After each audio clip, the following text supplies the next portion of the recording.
বানিয়েছিলাম ডালের বড়া দিয়ে সজনে ডাঁটা বেগুন আলুর তরকারি। এই ডালের বড়া দিয়ে সজনে ডাঁটা বেগুন আলুর তরকারিটা আমাদের বাড়িতে সাধারণভাবে নিরামিষই হয়, কিন্তু হঠাৎ করে কেন জানি মনে হলো যে একটু পেঁয়াজ রসুন দিলে কেমন হয় খেতে। তাই সকাল থেকে সেরকমভাবে প্রিপারেশন নিয়েছিলাম যে পেঁয়াজ রসুন দিয়ে আজকে করবো তরকারিটা।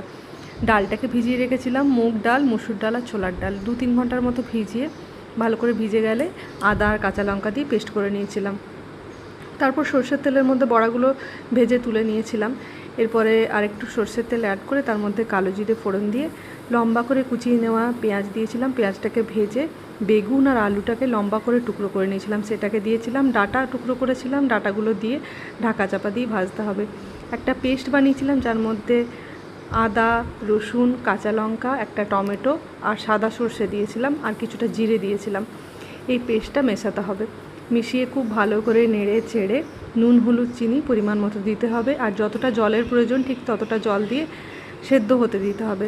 ডাঁটা বেগুন আলু ভালো করে সেদ্ধ হয়ে গেলে যতটা জল দরকার ঠিক ততটা জল দিয়ে তারপরে ওপর থেকে ডালের বড়াগুলো মিশিয়ে নিলেই তৈরি হয়ে যাবে আমাদের এই ডালের বড়া দিয়ে ডাঁটা বেগুন আলুর তরকারি।